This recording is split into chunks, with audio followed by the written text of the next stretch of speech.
Console, online. HPG connection, online. Educational module, online. All systems, nominal.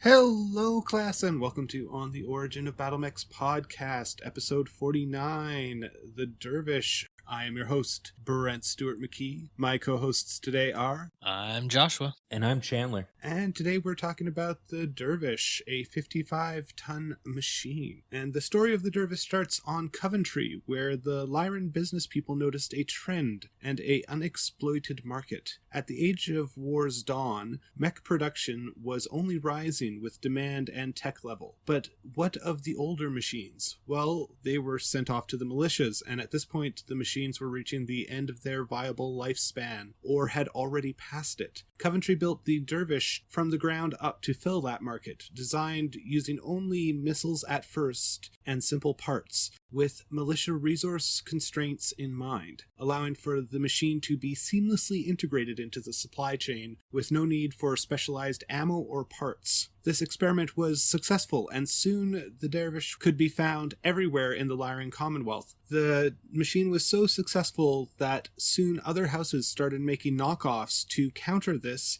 The design was licensed to manufacturers in every great house and the majority of the periphery states. Sadly, the Federated Suns is the house with the majority of the remaining operational lines, as the majority of the Dervishes in the inner sphere. But this machine can be found anywhere from merc units to house units, but primarily in militias. It has the design quirks of being easy to maintain and having hyper-extending actuators. Hyperextending actuators is the quirk that allows you to shoot behind yourself, correct? I am pulling up the Sarna currently. Hyperextending actuators allow to make the flip arms into the rear arc, Nice. even if it's not usually able to. So yes. There you go. So this thing is kind of cool, I think, in its origin, as it was basically designed as a low-budget export rather than a frontline straight into the military mech. Yeah. Absolutely. This thing is super neat, and I like that it starts off as a primitive when there is already standard tech, because it's,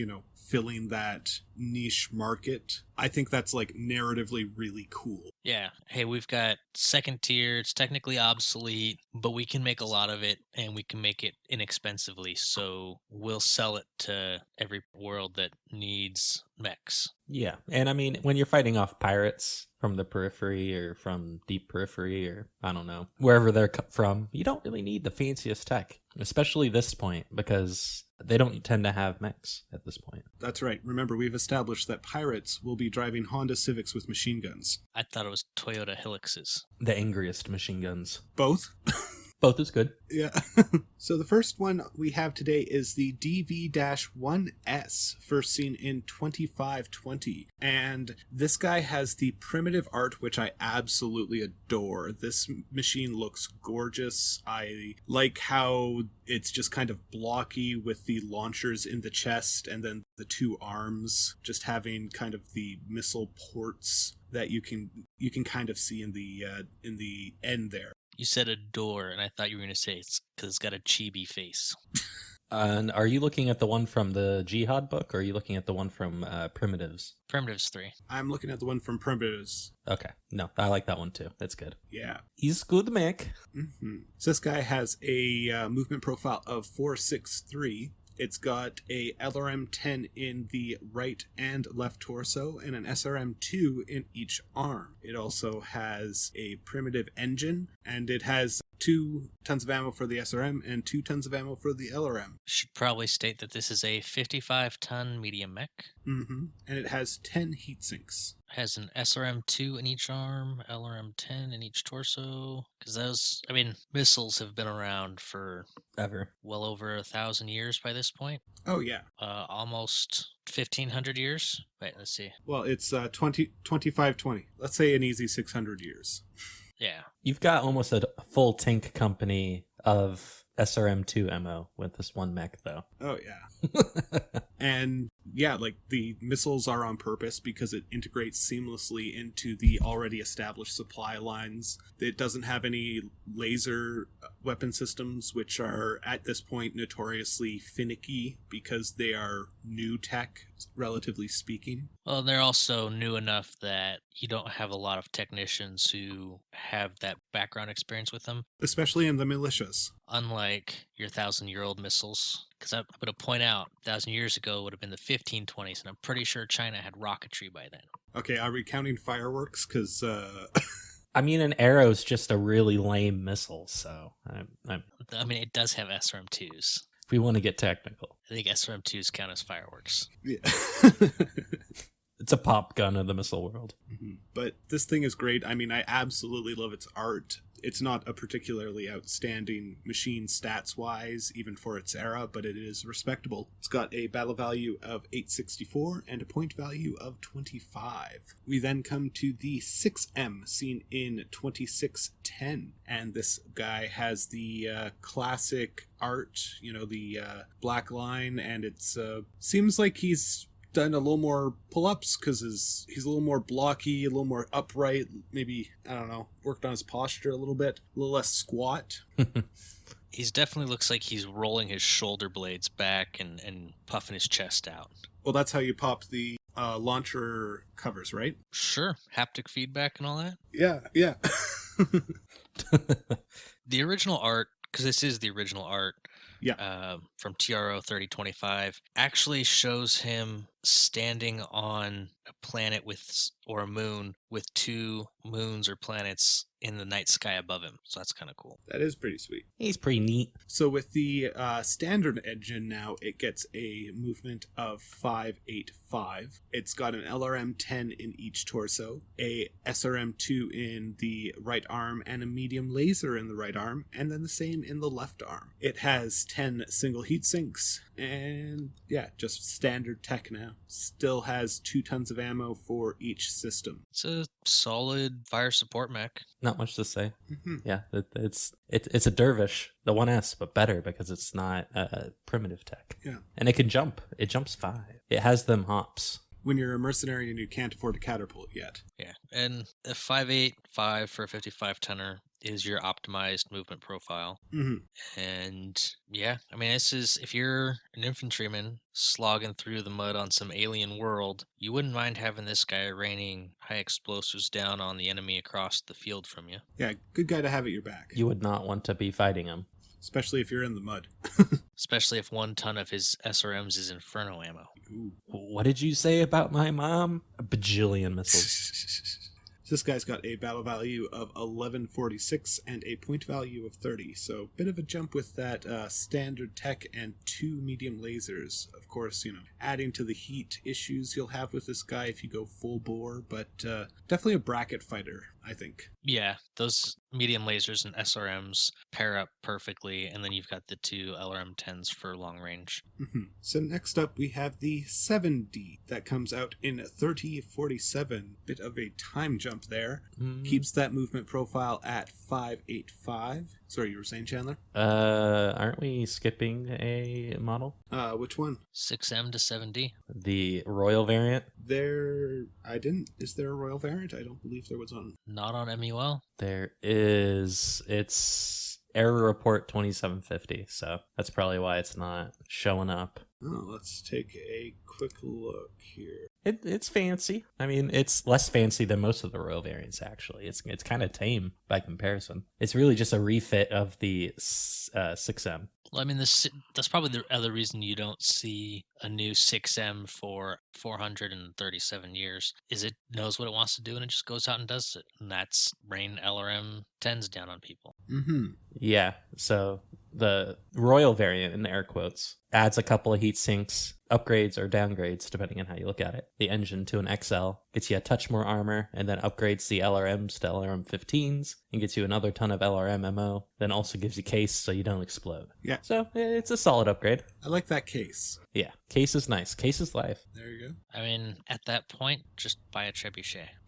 True. All right. Which is probably why it didn't stick around very long. So the 7D comes out in 3047, and this guy has has a movement profile of 585, an LRM-10 in the right and left torso, streak SRM-2s in the right arm and left arm, and a medium laser in the right arm and the left arm. So still keeping that weapons profile, but upgrading to streak 2. It also upgrades to double heat sinks, endo steel, and ferro. So that is quite nice. Adding some armor, which is never a bad thing. I think we've gotten to the point where you have too much SRM ammo. I'm really confused by why Master Unit List says that this 7D is in TRO Succession Wars when the Dervish in Succession Wars just says there are no production variants of the Dervish.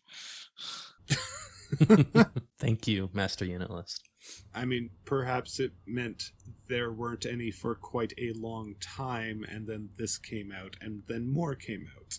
I mean, this sounds like a real royal. Yeah, I mean, it doesn't have the XL engine, but other than that... Armor bump is nice. The streaks actually upgrade the firepower quite a bit for Alpha Strike. Mm-hmm. Armor gets a decent upgrade. Yeah, I'm kind of with Chandler on this. Like, you don't need 2 tons of Streak 2 ammo because you can't use specialty ammo with streaks. Yeah, no, that is a very valid argument. I would have put that extra ton of, that second ton of streak ammo into an extra ton of LRM-10 ammo. Mm-hmm.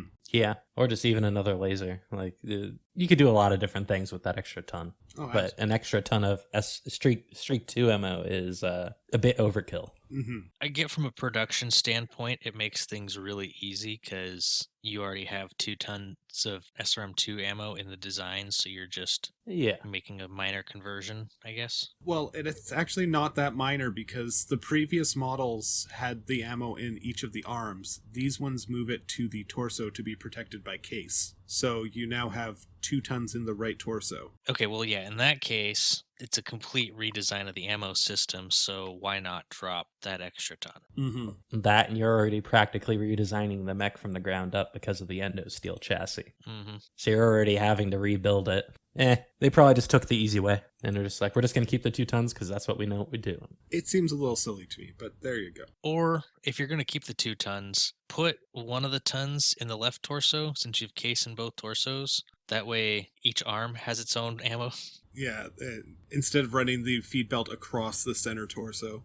Well, we've talked about this before. The reason Battlemechs became Lost Tech is because you need a TARDIS. You need a TARDIS to store the ammo and Star Trek transporters to move them to the launch tubes. Yeah.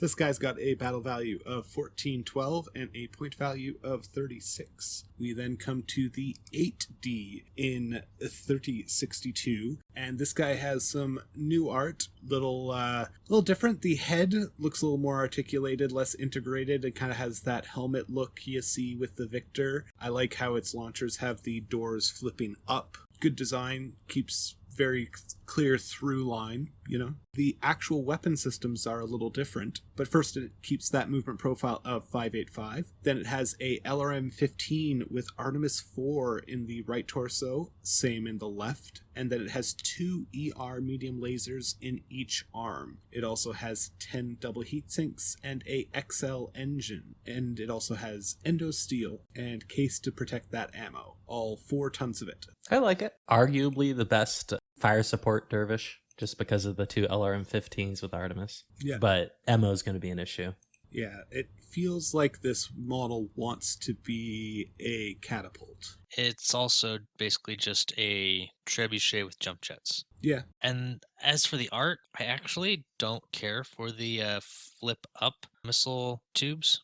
I prefer the side opening ones. The barn door? I wouldn't really call them barn door because instead of them opening on both sides, it's one door. Okay, so just articulating the other 90 degrees. Yes. Basically the long side rather than the short top is where the hinge point is at. And there's 2 reasons why I prefer the previous door. The first one is you don't have to move the door as far in order to clear your tubes, right? With the hinge on the short top, you have to raise that door all the way up and out of the way. Whereas with these, you have a much shorter distance to travel because you've got that long axis is your hinge point. Mm-hmm. The second one is because of MechWarrior Online.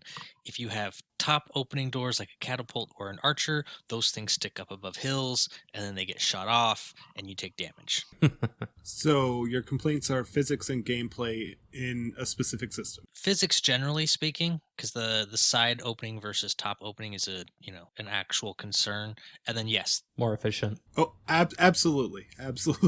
and MechWarrior Online, yes, it's a specific game system, but I think it also does have the aspect of that does increase the height of your mech's silhouette when those doors pop open, whereas they don't really do anything to your mech silhouette when they pop open sideways. Mm-hmm. And it's also a visibility concern with cover. Mm-hmm. So this guy's got a battle value of 1765 and a point value of 39. We then come to the 9D in 3068. This guy's got a movement profile of 585. It has a targeting computer in the head. It has 2 MML5s in each of the right and left torso, and it has 2 ER medium lasers in each arm. It also has 11 double heat sinks, endo steel, and an XL engine, and of course case to protect that ammo. It has a ton for the LRMs and SRMs in each of the left and right torsos, so nice and evenly distributed. Yeah, and it almost has maximum armor. Yeah, and I think this series, the 7, 8, and 9D, are kind of cool for their background lore, because we talked about how the Dervish is primarily a Davian mech, Mm-hmm. and the 7D was an underwhelming upgrade to the 6M, like we were talking about. And so not getting government contracts from the Fed Sons, Origin of Battlemechs pushed out the 8D, which was a more radical redesign with that XL engine to boost up to LRM-15s, which make it more viable in the higher tech Civil War era. Mm-hmm. And then the 9D, when the MMLs came out, Archnar jumped straight on it and said, hey, here's another thing we can use to make our Dervish unique and viable. And so they pushed out the 90 with 4 MML5s. Mm-hmm. Yeah, I mean, the MML5s are not bad to see, but it makes sense that they're brand new, so that's why there's not a MML7, or no, they go in 5s, right? No, it's 3, 5, 7, and 9. Yes, okay, so 7, yeah. Seeing like an MML7 or, and then, sorry, it was 9 or 10? 7 then 9. 7 then 9, okay, yeah. So It's basically the odds. Mm-hmm. Okay. That's a good way to remember that, actually. 3, 5, 7, and 9. Mm-hmm. So this guy's got a battle value of 1518 and a point value of 38. He's a mean infighter. Oh, yeah. Yeah, I feel like this one definitely trades its chops from being a fire support mech to like almost a city fighter at this point, because you get all that room for specialty ammo, so you can carry a ton of just Inferno SRMs, semi-guided LRMs.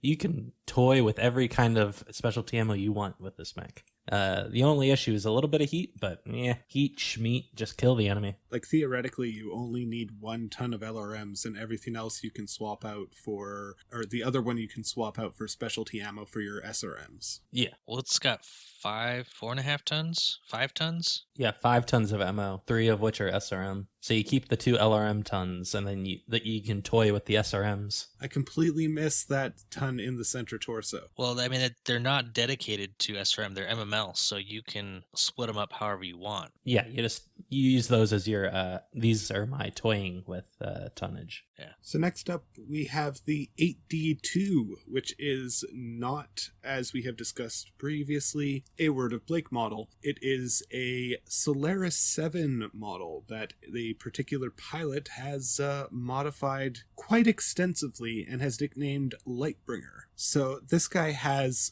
on its head spikes, 2 ER medium lasers in each arm, and then they also have a snub-nose PPC in each arm. It has Pharaoh, an XL engine, and it has 11 double heat sinks. Did you mention the 8 improved jump jets? It does not. The movement profile is 588. Yeah. This guy, if he wasn't a character-restricted, unique mech, this Dervish would be one of my top picks for classic Battletech. Even with the ridiculous spike crown? I would put up with the ridiculous spike crown to have 8 jump and 2 snub-nose PPCs. Yeah, no, this thing is neat. And if you read up on the information that you get for this guy, he has started off as a Solaris 7 pilot and then has moved kind of into a lone wolf mercenary role and is fighting his way across the Lyran Alliance, because it's the Alliance at that point, and Free World League border. I'm pretty sure he comes from Greek descent based on his name. Well, what gave it away? The mech's name? No, his name. Nikos Matapolios? Polos? Yeah, I don't know how to pronounce Greek. I haven't gotten that far. Yeah, that's your guess is as good as mine. I would definitely put money on him being a Free Worlds League person, though, just because it seems like half the Greek people in Battletech are from the Free Worlds League. Yeah, it is, to me, quite interesting how divided the populations of Earth set out and settled. Like, there is obviously mixing of a whole bunch of different stuff, but there seems to be kind of like a hard line between the realms, if you understand what I'm saying. The way I've always interpreted it is that you get the major groups in each of the houses, but in reality, it's just a pretty big mix on on a day-to-day planet. Unless it's something extremely, we were populated by Norsemen back in the day, and now we are just Norse. That's legit, because, I picture space being a very melty pot, because, well, who's got time to fight each other when the literal environment is trying to kill you? Well, I got Battlemechs, so. Yeah, I think I'm not particularly surprised, because I look at space colonization is kind of how you see populations move around the world today, where you have Greek enclaves in New York City. You've got the Greek part of town, right? You've got Chinatown. You've got Japanese enclaves in different cities like Portland and Seattle.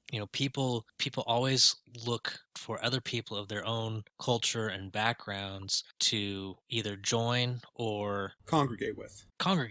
So, the Lyrans have a German flavor overall, but that's only because the majority of the power players in the Lyran Commonwealth were from one of those not Proto-Germanic, post-Germanic enclaves. Germanic influenced. Yes, Germanic influenced enclaves, but we also know that there are Greek enclaves and Hispanic enclaves, etc., etc. So, I expect to see each planet definitely will have more of its own flavor or a couple flavors.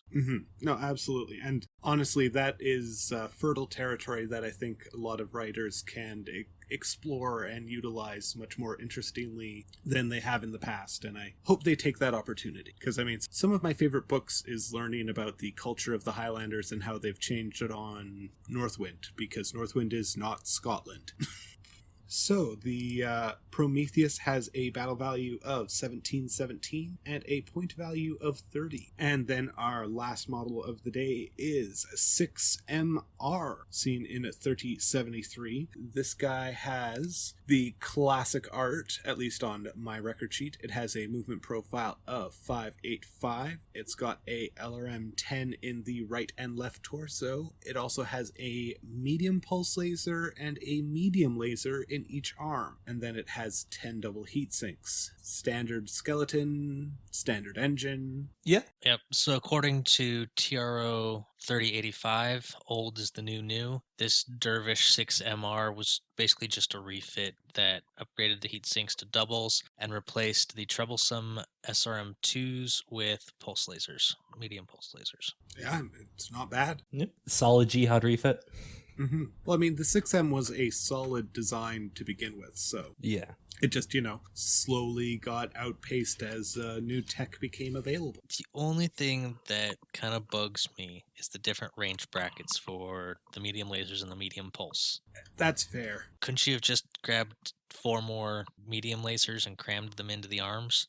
Give it 6 medium lasers and 2 LRM-10s? Theoretically, I would actually go ER mediums, just 4 of those.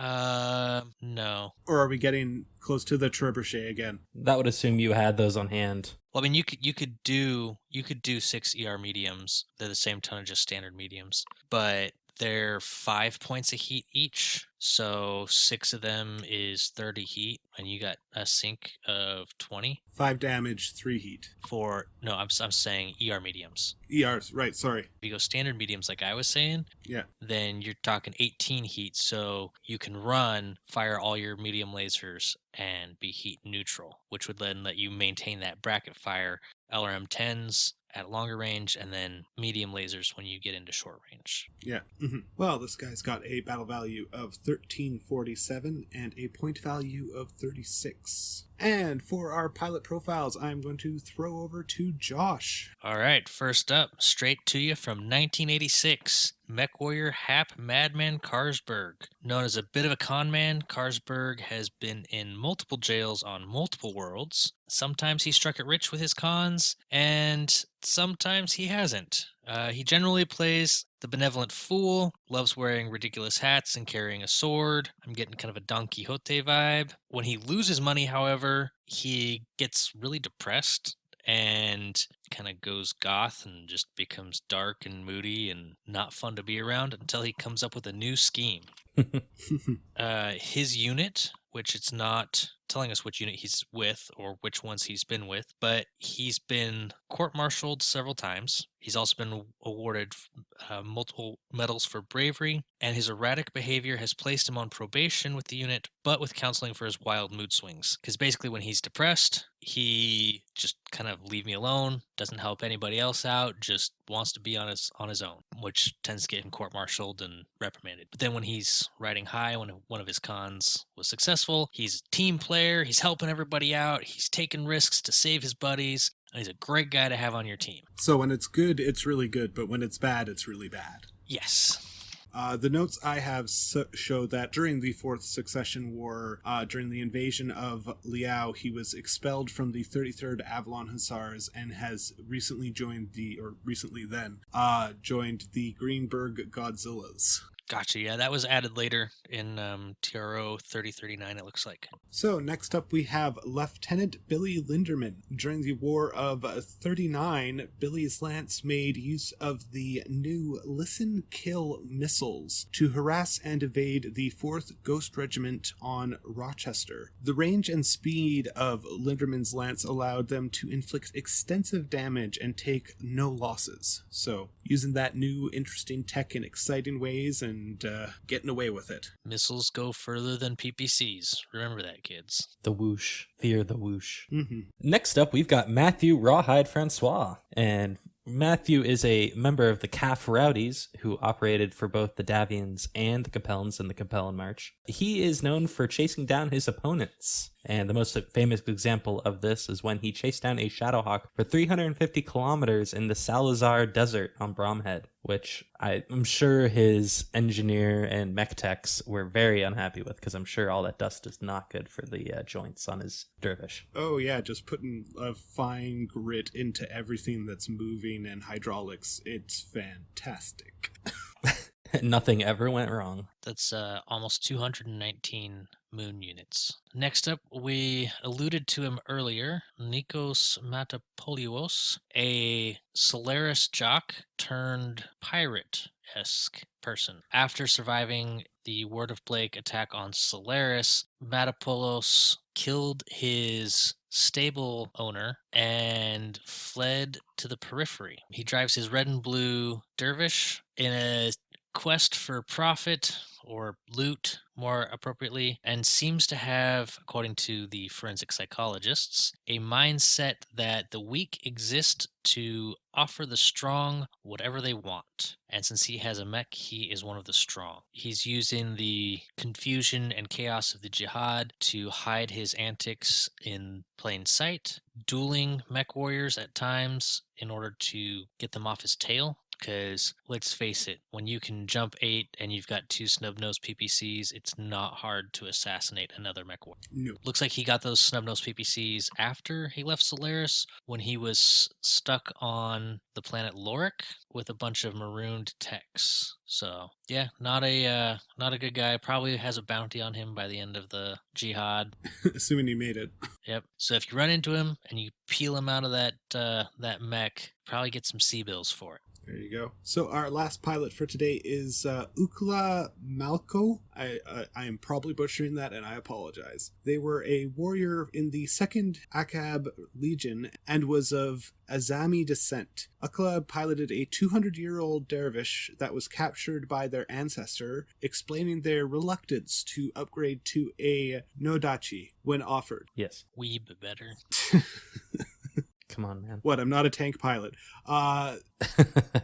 Their Dervish was heavily modified over the years and now sports a MRM and TSM, which is, a nice bit of kit, so I can understand not wanting to give that up either. For our data dive today, we are looking again at the Lyran Commonwealth, the Widow Archon. Alistair was the father of the Lyran Commonwealth, so Catherine Marsden, formerly Steiner, its mother. When Alistair left Tharkad in 2407 for the front, he left a pregnant Catherine to oversee the building of the new capital, and a few months later she gave birth to Alistair Marsden. With the death of her husband and Archon, she was beset by grief, but did not shy away from the responsibilities of state. She beautifully eulogized her husband and helped to personally lay his coffin to its final resting place in the floor of the throne room. The event was recorded and distributed throughout the Lyran Commonwealth as the realm grieved for their lost leader. 2 months later, she again was in the throne room, this time with a different mandate. She announced that she would be changing her last name back to her maiden name, and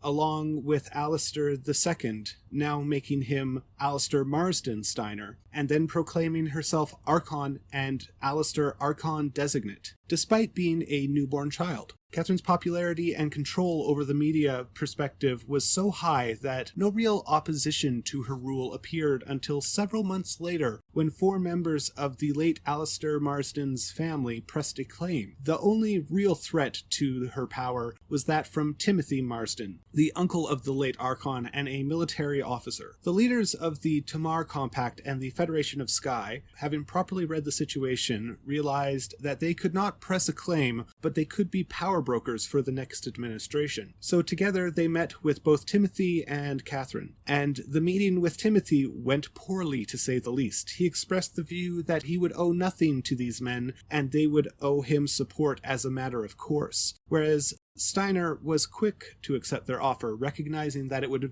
avoid a likely civil war. But as always, Catherine Steiner knew the devil was in the details. With her grip on the levers of power strengthening, she made her first perplexing move to many allies and adversaries alike. She started to promote her political opponents to command positions along the border. This could be seen as a mistake, and historically has been, for many a general exiled has returned with forces loyal to them to establish a new ruler. But this era was different, and Catherine could smell it. This was the age of war. And let me guess, most of them are social generals who couldn't find their with a map and a GPS?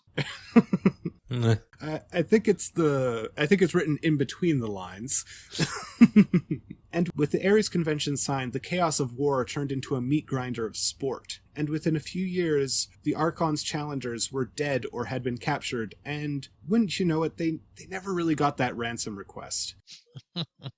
The first to go was Timothy, who died along the Free World League border. In April of 2408, the Archon was confirmed by the Estates General, but desired more control, and announced the formation of the Commonwealth Council, a council made of 8 learned experts to advise the Archon. Unsurprisingly, both the Dukes of Tamar and Sky were appointed. This council was a reward for some, but a gilded cage for all, as it put them in the inner circle, but also provided the Archon with a convenient scapegoat if things went poorly. She then announced the restructuring of the Lyran military and economic streamlining measures. After that, in a historic bid of state/ showmanship, Catherine called for her son, and when the nurse presented the child, Alistair Marsden Steiner, he was dressed in a military officer's uniform. Catherine then went to express her hopes that her son would grow in a peaceful realm and only play soldier as a child. This PR move was a masterstroke to say the least, and cemented Catherine in the hearts and minds of her people as the Archon mother. The Archon's economic plan was to offer interest-free loans to businesses that were affected by the wars, with the condition that stock shares would be sold to Catherine. Yes,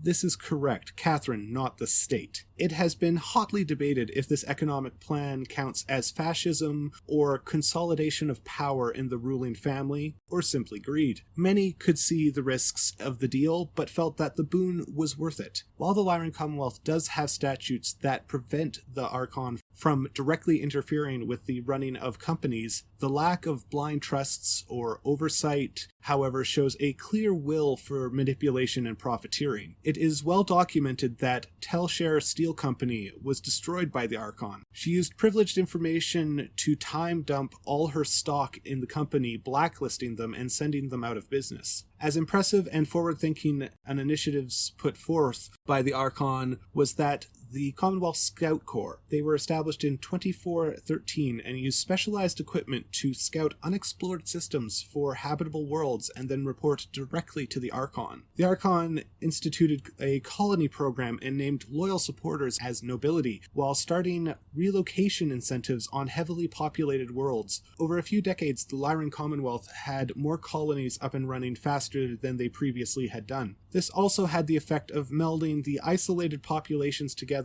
and started to create the Steiner culture we know today. It's really interesting because that sounds a lot like the Frank, which at the time the Franks were actually German, not French, Emperor Charlemagne did, moving populations around to different parts of the kingdom, to different borders, to kind of homogenize. Yeah, it's been done a couple times since then as well, but I do believe that he was the first, or at least the first I'm aware of. First the worst? So after 9 years of mourning, Catherine accepted a marriage proposal from the Duke of Fatima, Devin Reynolds, in 2414. But as part of the prenuptials, Devin signed away all claims to the throne of Tharkad any children they would have could press. Shortly after the marriage, Catherine gave birth to a boy, Mitchell Reynolds. At the same time, the Draconis Combine had invaded and secured St. John's, a planet of strategic importance along the border. And so Devin headed out to the front to fight off the Kharitan forces and reclaim St. John. This campaign was a failure, so much so that the representative government house started to call for the Archon to step down. In response, Catherine sent royal guards to secure the government house for their own protection, and the population overall viewed this as a simple, petty machinations in the state. The following year, with the second campaign to retake St. John, Devin was killed in action. Catherine was now twice widowed. For the next year, the doors of the throne room would be locked and hung with black drapes. Catherine continued with a quiet determination to keep the Commonwealth strong. She would do just that. When she eventually stepped down, Catherine would have served 37 years and has been the proverbial mother to the Commonwealth and the founder of a dynasty. Our sources for today are Sarna, Battletech Battlemech Manual, Master Unit List, Primitives TRO Volume 3, Succession Wars TRO and RS, 3050 Upgrades TRO and RS, Experimental Pirates TRO, and TRO 3085, Record Sheets 3085, Old is the New. TRO 3025 and TRO 3039.